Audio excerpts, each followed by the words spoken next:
bonjour à tous. Thank you for joining us. My name is Kendra Titley and I will be your moderator. Before Good we afternoon, begin, everybody. the press conference includes simultaneous and sign language interpretation services. It is available either in full French or full English. If you are watching live, you can find our stream in each language on YouTube. Simply search our channels at City of Ottawa or Ville d'Ottawa. A note to media outlets joining us on Zoom. If you would like audio interpretation, click the interpretation globe icon in the bottom menu, then select your preferred language.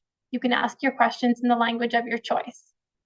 Today, we will be hearing remarks from Renee Amilcar, General Manager, Transit Services, and Richard Holder, Director, Engineering Services.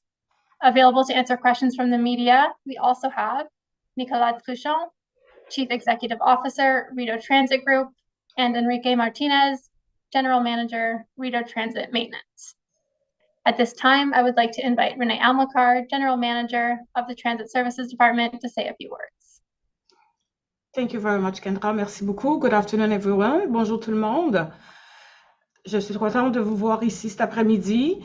Je veux vous assurer que je suis au courant que ça fait 9 jours que nous sommes en arrêt du système du train léger. I know it has been 9 days that the system and the train is stopped. I'm unhappy about it, but I want to reassure you. But I can tell you that I'm listening to you and I'm hearing you and I continue to work for you. This is the 9th day of the shutdown. I'm disappointed because it's not the quality of the service that I want to deliver to the citizens of Ottawa. You talk, I will continue to listen, I will continue to hear you, and I will continue working. At yesterday's news conference, we provided a significant amount of information on the next steps to safely return to service and long-term solutions to the bearing issues our system has experienced. Today, I would like to summarize the information we presented. Alstom is currently working on a redesign of the axle wheel hub assembly. This redesign will provide us with a permanent fix to the issue with the bearing. In the meantime, we are focused on the work to resume all train service safely. We still anticipate that this will be possible for Monday, July 31st. I would like to take a moment to go over what is needed to relaunch service.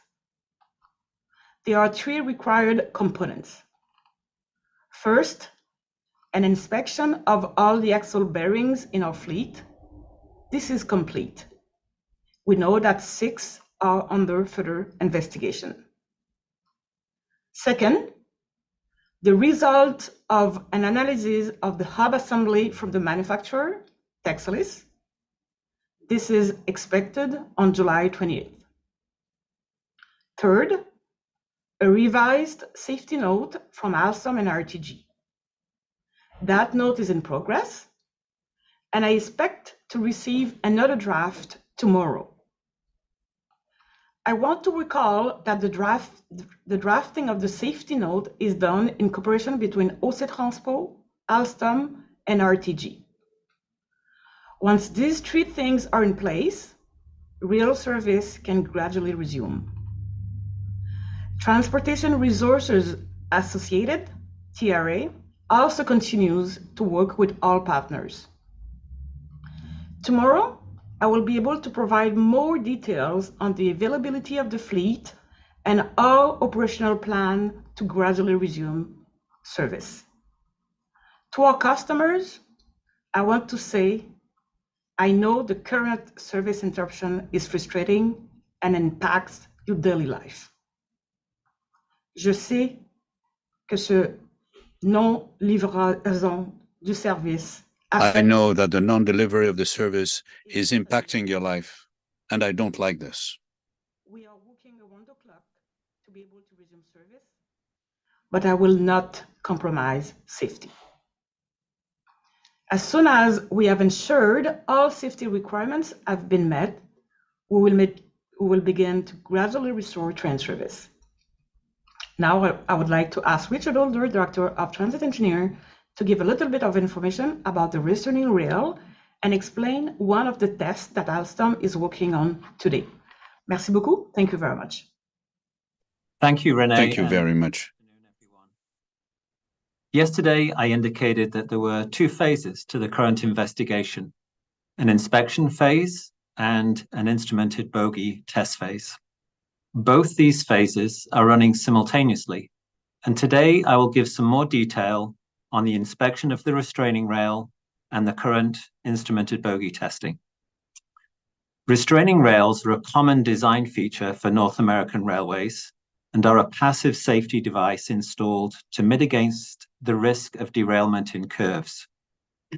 It has been determined through inspections of the track that although the restraining rail is within the design tolerances of the track, contact has been occurring between the restraining rail and the light rail vehicle wheels. RTG has already started resetting the restraining rails across the whole alignment to the upper end of its placement tolerance. This will minimize the risk of contact occurring and reduce the forces on the vehicle wheels. All the restraining rails are still expected to be realigned by July the 30th. RTG has also been running several instrumented bogey tests. The axles and hubs of one test vehicle, LRV 47, is currently being fitted with accelerometers and strain gauges to record data on the behavior of the bogies and the forces it is exposed to as it runs through the alignment. Tomorrow morning, RTG will run the instrumented test train fitted with an out-of-tolerance axle hub along the main line at regular track speeds. The data from this test will help to determine the vibration signature of an out-of-tolerance axle hub assembly and help to inform further analysis of the use of vibration sensors on the light rail vehicles as a means of monitoring the condition of axle hubs in service. As I conclude, I want to take a moment to thank the entire team for their tireless work throughout this incident, and I also want to say to our customers a thank you for your patience. Thank you. Thank you, Richard. I will now invite each media agency to ask their questions. You may ask one question with a follow-up. We'll now start with Avantika Anand at CBC Ottawa. Thank you. My question today is regarding, with every day with the personnel that are working, the R1 service bus drivers, staff working overtime, I understand that the city has to pay this cost. I'm hoping you can give me a cost estimate of how much this is costing per day, or at least how much it's cost up to date. Thank you for the question. I don't have on the top of my head what is the cost, but what can I tell you is, we don't have people just sitting and waiting for a shutdown. So we are using people that we have, and for sure we offer overtime. And that cost is not very, very high necessarily, because people are not necessarily willing to do overtime. So what we are doing actually is we're trying to remove service where, if we have another headway, if we have a 5 minutes headway, so we can propose an 8-minute headway and take those bus drivers and those buses for the errand service. Thank you. So just to be clear, you don't have a cost estimate for how much the city is paying staff, personnel, etc. As a follow-up, has the city or has OC Transpo hired a PR firm to help you with the communication surrounding the shutdown and the R1 bus service? Can you repeat the question, please? Sure. My question as a follow-up, I'm wondering, has the city or OC Transpo hired a PR firm to help with communication surrounding the LRT shutdown and the R1 bus service? Thank you for the question. So just before to go to this question, I just want to say that I have the cost, but I don't have it on the top of my head. So that this is something potentially we could provide. So for the next question, we don't have any public relation who helps us because we have the city staff, I have my own team here, so we are dealing with that. And our first goal for sure is to resume the service, and we want to make sure as well that you keep you informed. Thank you. Thank you. We'll now go to Elise Skura at CBC Radio. Thank you very much. So I just wanted to start by asking about, how now that it's been a full week of the R1 service, has the city found that they've been able to consistently reach their goal of providing bus service every 5 minutes during rush hour? Thank you for the question. I would say, and I said that yesterday as well, we will never be able to replace a train by buses. It's impossible. So what we're doing now, we are trying to deliver the service. And again, my goal is to restart as soon as possible the train, because the train will provide a better service and without any traffic and with a lot of a place, and with the headway that we can guarantee, because we don't have to deal with the traffic. Yes, sorry, I understand that, and I know that there's been changes made to try and alleviate some of the traffic congestion and that kind of thing. But I'm just wondering, since the city did in its first memo say that the goal was 5 minutes, whether or not is that even still the goal, I guess? Yeah, thank you. So it's the goal for sure, but we cannot guarantee it because of the traffic. However, just having 36 buses instead of 28, definitively it's better. And the fact that we can use, instead of Queen Street, we can use Slater and Albert. This is very helpful as well. And the other thing, we know that from Erdman to Lees, it's a little bit tough to go there, so that's why we have put in place a shuttle, just to make sure that we can improve the service as our customers talk to us. Right, and so that's given you more consistency. Correct. Okay, thank you. And then my second question is more of a technical question. I'm just wondering, in terms of the lubrication on the 16 points on the line where the curves are, how often is that kind of grease lubrication going to need to be reapplied in order to still see the desired effect on the vehicles as they go around that tight corner? I would like Enrique, please, to answer to that question. Okay, thank you, Elise, for the question. Well, the lubrication, well, there are different lubrication systems in a railway. One of them is the flange lubrication system, which in our specific vehicle is an onboard system, and it's applied by a pneumatic system, based on either time or the position of the train. The system we are talking as one of the potential mitigations of the forces on the axle is a top-of-rail lubrication system. We need specific machines with pumps to apply a specific amount of product, and this is part of the investigation process that we are conducting to identify the exact amount of product that is necessary to adapt the coefficient friction to the parameters that we need in this operation.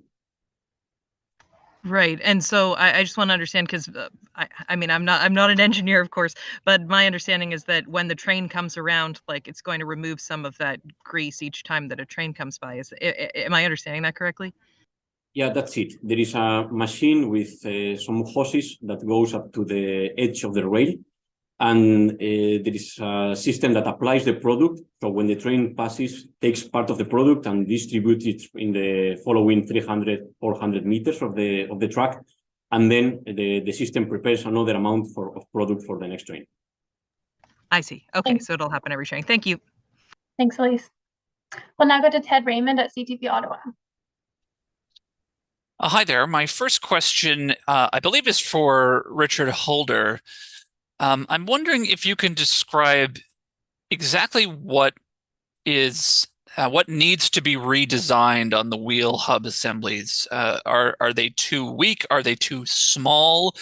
And can you kind of explain how this redesign will will alleviate those issues that you've identified? I would prefer if Nicolas can take that call, please. Oh, okay. Okay. Yes, thank you. Whoever has the expertise. Well, thank you, Ted, for the question. I don't claim specific expertise with respect to vehicle dynamics and axle bearing design, but I've been around for a couple of months and in a series of meetings. What we're looking at right now is a solution to strengthen the axle bearing assembly with modification of components. We have a preliminary design, but I think it's generally difficult to describe the type of improvements that will be done to the axle bearing assembly without visual support. However, when we have more details on the actual improvements that will be done to strengthen the axle, we'll be more than happy to communicate those.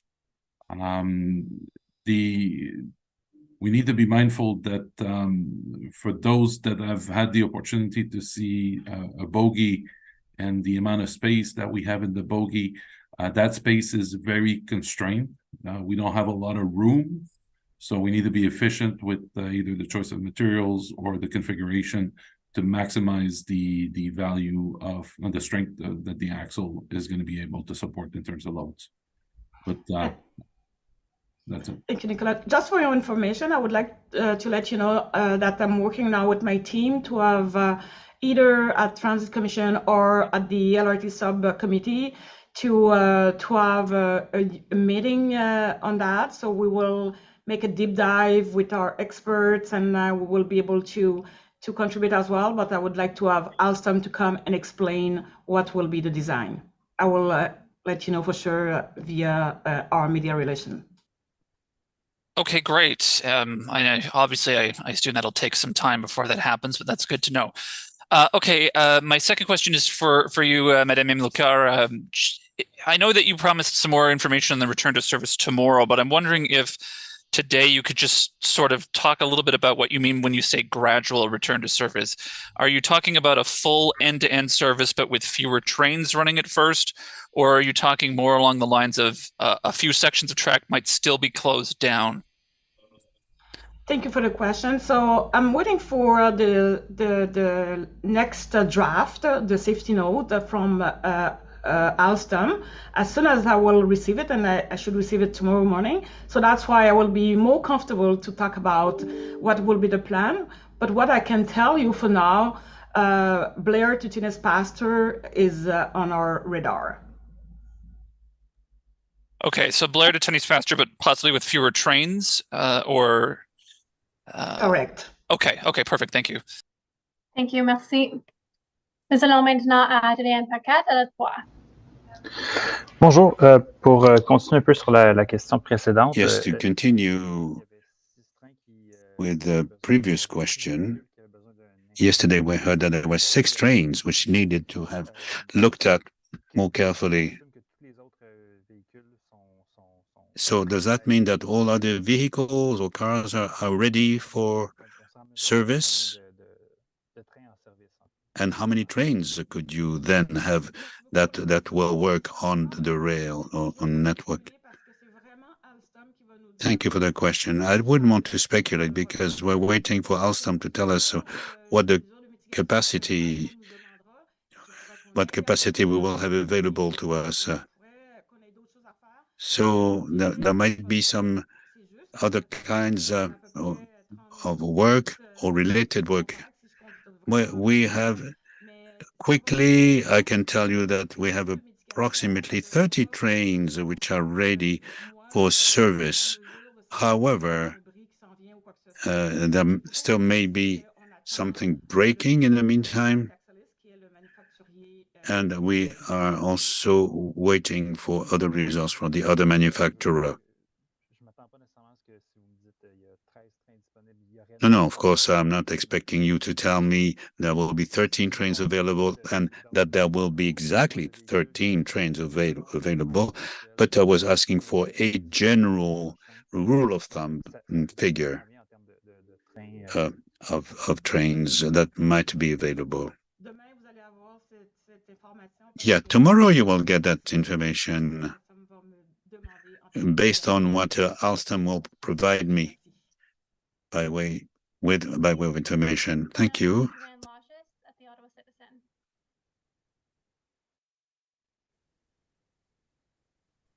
Hi, can you hear me? Yes. This is a question for Madame Amilcar. I'm hoping you can answer this. Doug Ford said today that there will be no phase 3 funding until phase 1 and 2 run reliably.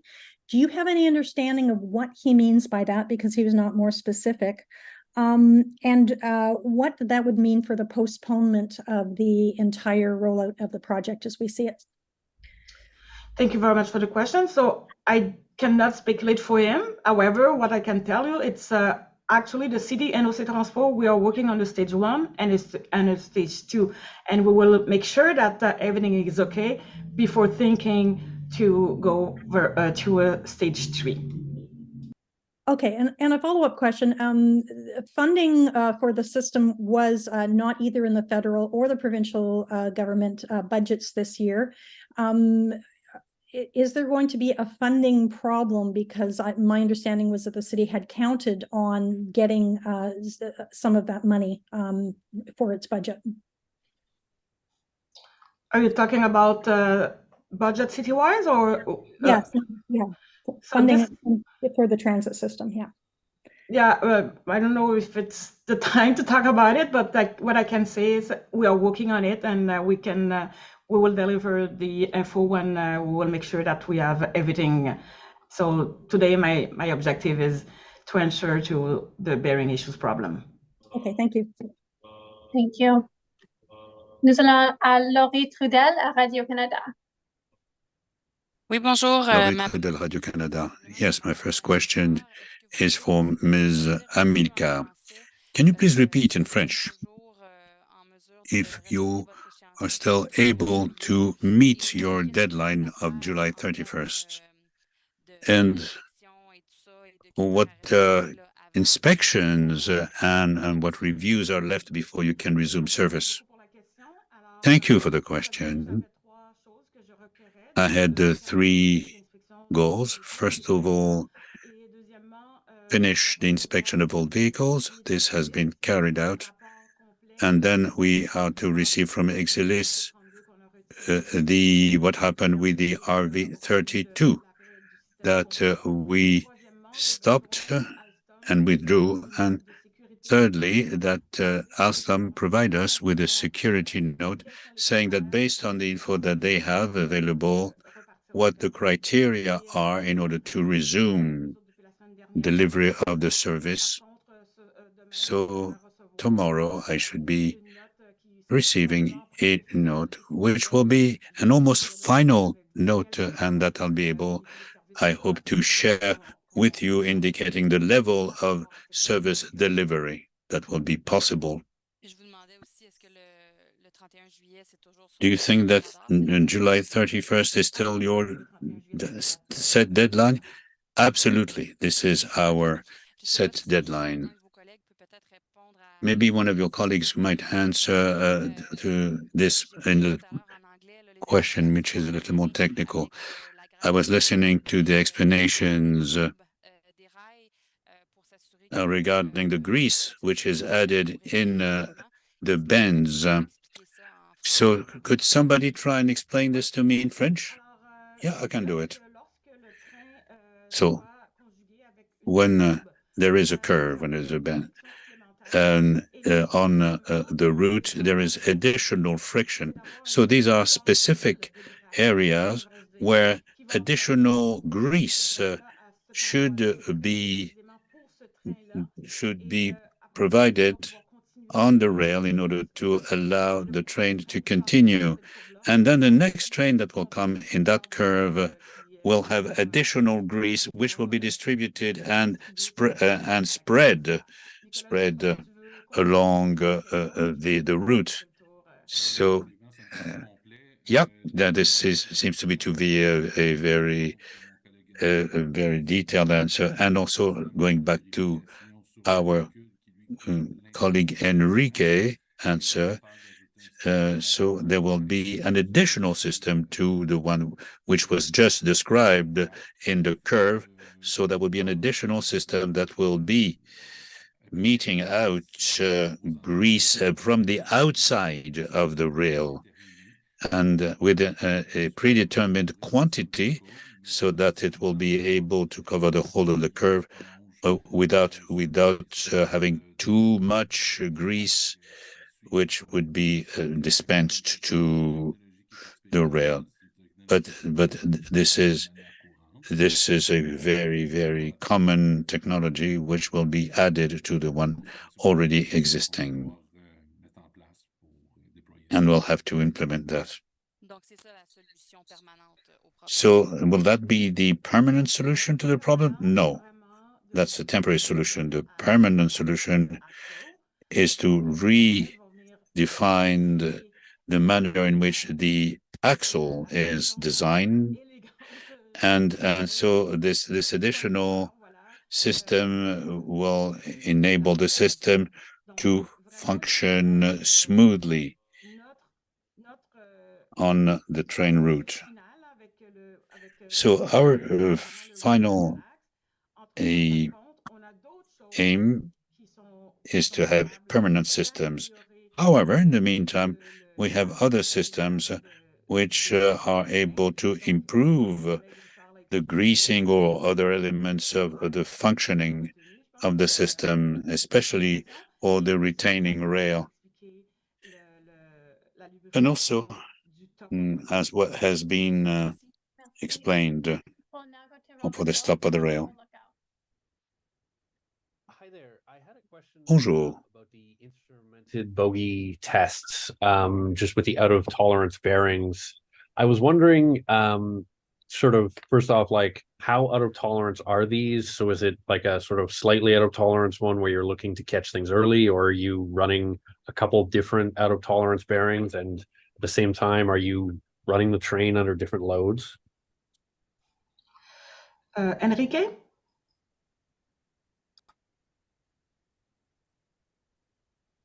Okay, just to clarify, okay, to consider that a bearing is in failure, that doesn't mean that the bearing is not capable to continue working. What means the failure process is long, is taking a long time. It needs a lot of kilometers to conduct a bearing up to the failure, the final failure of the system. So all the processes that we have in place at this moment are focused on identifying the first stage of the failure. And this is what is giving us the safety in terms of, okay, the sooner we identify that the bearing is starting this process, the more confidence we have in the safety and reliability of the fleet.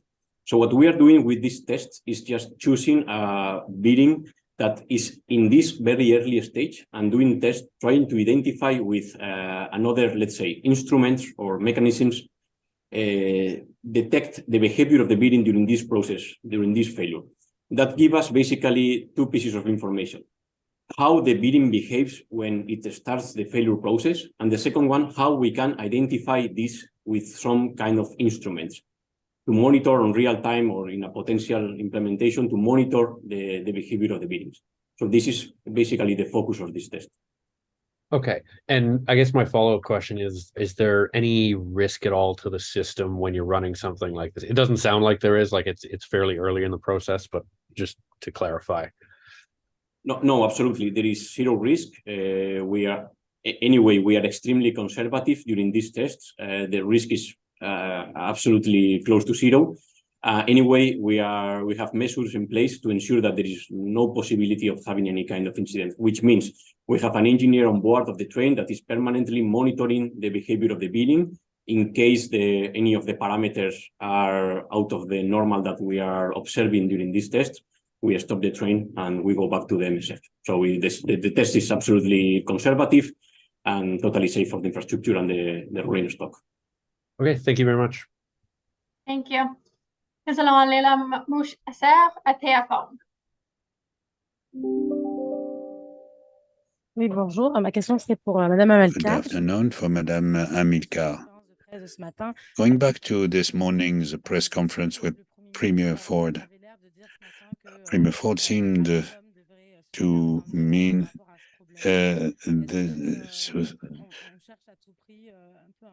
say that Alstom should have some concern about its own performance and look at itself or themselves in the mirror. However, they're in France and they were far away. So is it perhaps not easier to work with the Canadian teams?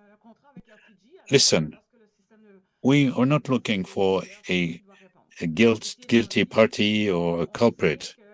We have a contract with RTG, and these are the people whom we know. So we work with the team, which is RTG, Alstom, and APM. But Alstom has a worldwide recognition of its expertise. And I'm delighted to see that everybody has set aside their differences and are all working together towards a common aim. I know that you're working very hard on this problem. That's a good thing. So can we now hope that the trust and the confidence of users and travelers will be restored in the system? Thank you for the system. I'd be lying if I told you that there won't be any problem in the future. No, everywhere throughout the world there are problems, but now in this case we know what we have a specific problem with the bearing, and we're glad to know that we'll be working together for a long-lasting solution. But we're aware of the fact that other problems will arise in the future. And so we want to always be in a position to meet these problems with solutions and fast solutions. And I can tell you that the solution that we're implementing in terms of a bearing are very reliable solutions, and everything is reliable. However, there's still this problem with the bearing. So since we are very strict about the security of our passengers, we will wait the time it takes as quickly as possible.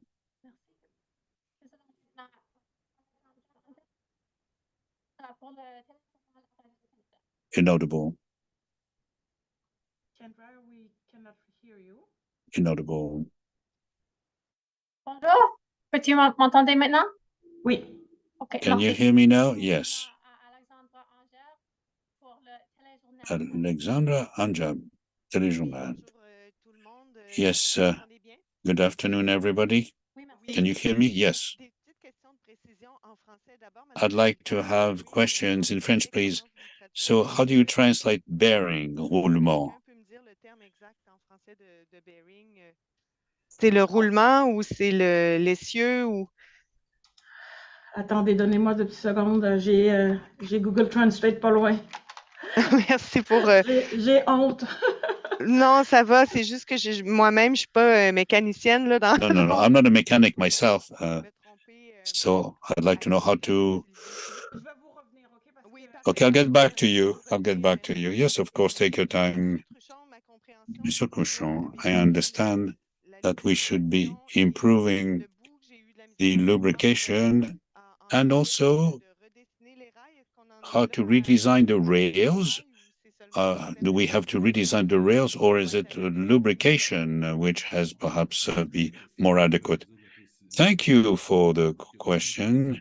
I'm pleased to answer. So there are two short-term adjustments regarding the retaining rail, and so it's part of the safety system,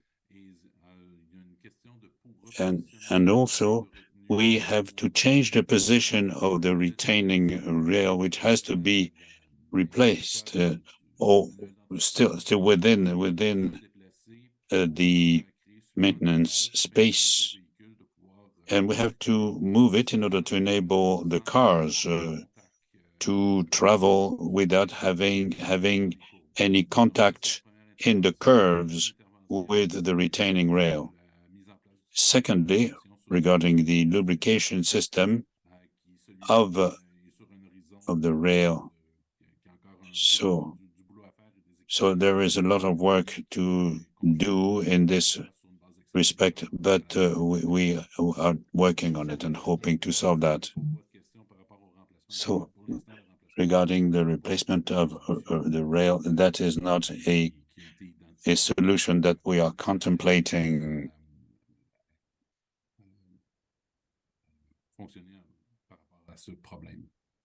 Est-ce que le 31 juillet, on aura repositionné le rail?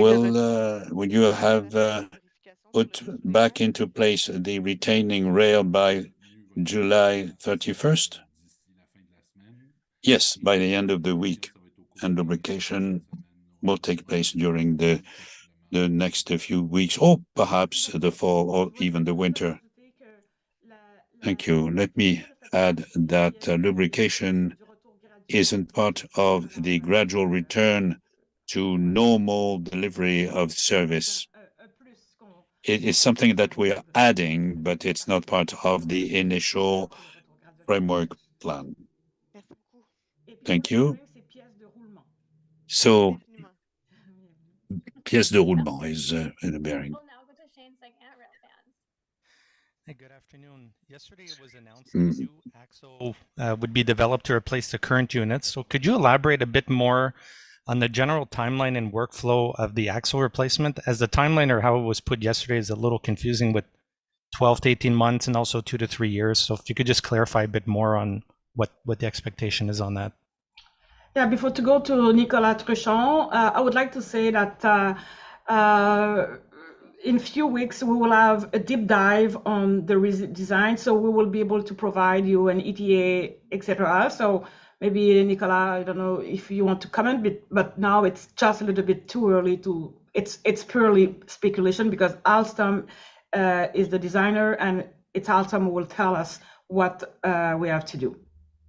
Thank you, Renee. To the question, we do have a preliminary design that's been completed over the past few months as we were investigating other ways to mitigate this issue. We've greenlighted the Alstom to proceed with the detailed design phase. That phase is going to be occurring over the next couple of months. Following that design phase, there will be a prototype, sourcing materials in order to put together a prototype so that we can start the testing campaign. I'm still waiting for a detailed schedule. And again, as for any other projects, we will be pushing really hard to accelerate that schedule as much as possible, but we're not in a position right now to commit to a specific timeline until I have seen that schedule from Alstom. And with respect to the how we move from 12 to 18 months to 2 to 3 years, the 12 to 18 months is to complete the manufacturing of the prototype and the testing, and then the 2 to 3 years is with respect to a full fleet deployment, which is going to require this new design to be deployed on the fleet. So those would be the 2 data points. Okay, great. Thank you. It's appreciated. And just as a quick follow-up, when we talk about the axle or the wheel assembly, could you just elaborate a bit more on what that really consists of? Because when you talk about a car and you say you're replacing the suspension, it could be shocks, struts, sway bars, ball joints. So on the train, are we talking just about the axle or the wheels, the bearings? What just generally speaking, what does that consist of? Yeah, Richard will take that one. Yeah, thank you for the question. So when we talk about the axle hub assembly, the subject to the design and the subject to the investigation work now, we're talking about the assembly, which contains the bearings. The wheel will not be replaced as part of this work. The wheel is attached to the hub assembly. And then the axle shaft is a shaft that is inserted inside the assembly. We do not know at this stage whether the axle itself will be replaced, but the focus of the work is on the hub assembly, which is also described as a cartridge. Okay, great. Thank you. Thank you. We do have time for a few additional questions. So if you'd like to ask an additional question, please use the raise hand function and we'll go to you in order. All right, we'll go to Lee Skura at CBC Ottawa. Thanks very much. I'm just wondering if it's possible to get any additional information on what prompted people to pull those 6 light rail vehicles to have further inspections and the kind of inspections that they're undergoing. Richard?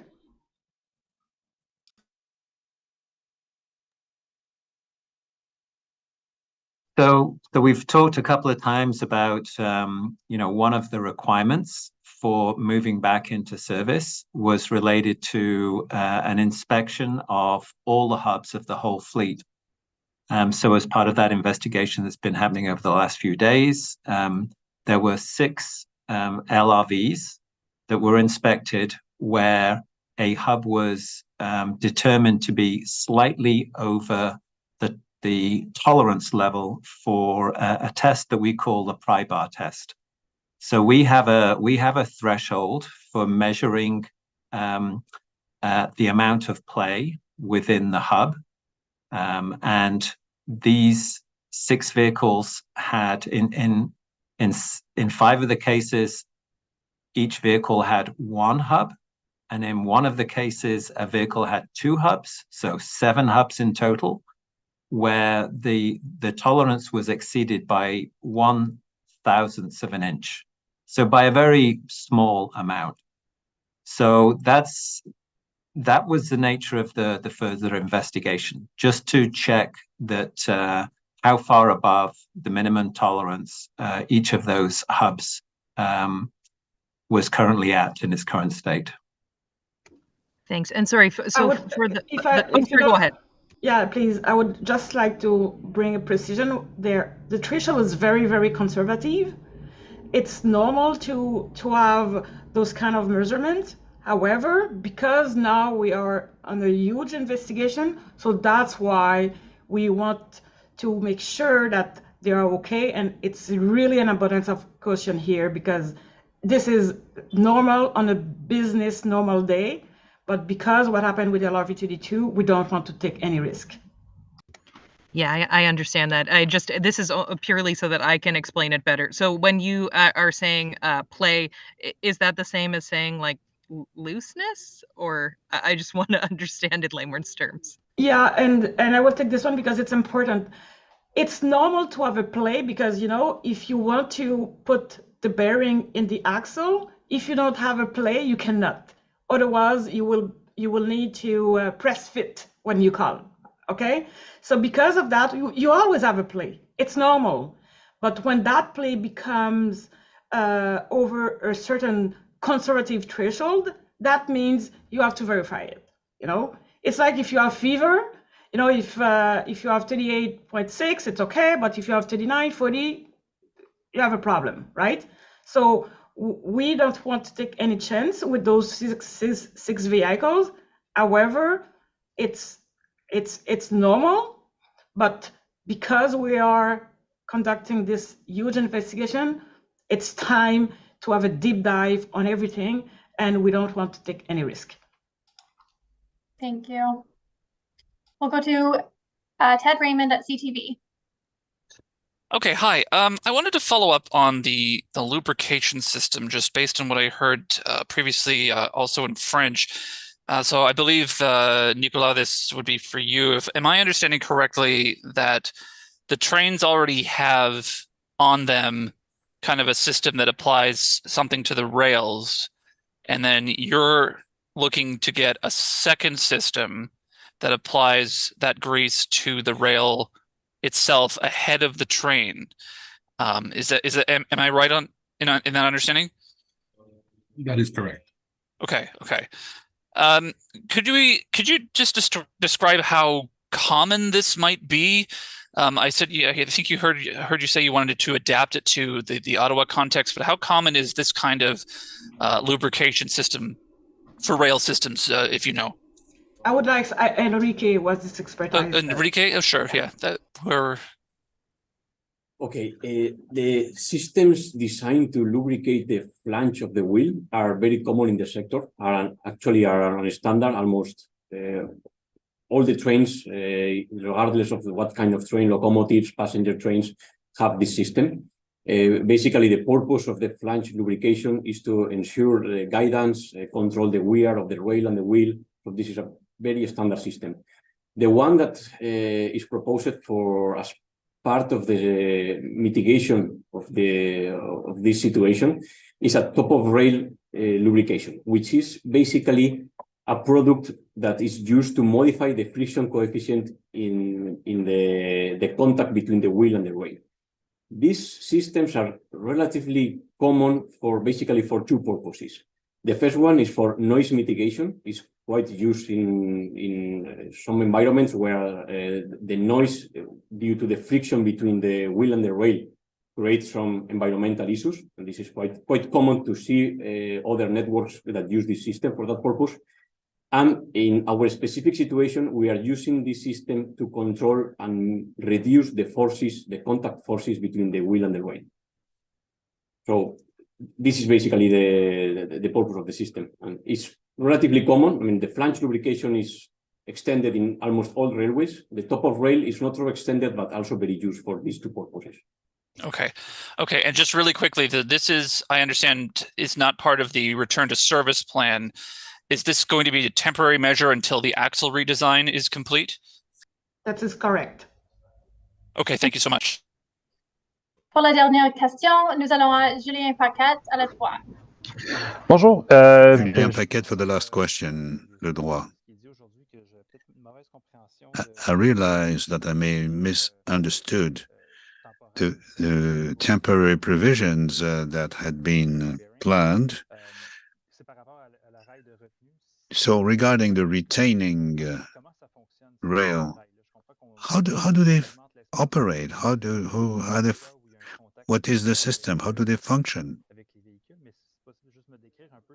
If you could perhaps describe what it's all about, this containment rail. Thank you for the question. So normally you have the rail which help the car move. When there is a curve, then you have retaining rails. Why? Because when you know that a train tends to want to go straight ahead. So when there is a curve, we need to help the train add the ability to espouse the curve. And if not, the wheel will, one of the wheel will come a little higher than the other one, which is absolutely normal. And that happens when we take a curve in the car. But we need to have this lifting of the wheel to be controlled. And this is why we have a retaining rail, so that should the wheel want to leave the rail, the retaining rail will keep the wheel over the rail. So we want things to happen in a controlled measure when we need it. And we need to have contact with, sometimes when there is constant contact with the retaining rail, there is some metal fatigue, even if the forces which are exerted are minimal. However, there might be an accumulation of these forces which tend to create metal fatigue, and you have an external force developing. This is what we want to prevent. And if we move the retaining rail by, say, a couple of millimeters or very, very small change, this will make a difference, because when there is a sharp curve, normally the wheel doesn't touch the retaining wall, but if necessary, it can just touch the retaining wall and be rebalanced. It's a little bit like when you teach children to go on a bicycle, they have the little wheel on the sides, left and right, just to balance them out and help them learn how to keep their balance. Thank you. This concludes our media availability today. Thank you very much. Merci. Have a good afternoon. Thank you, everybody.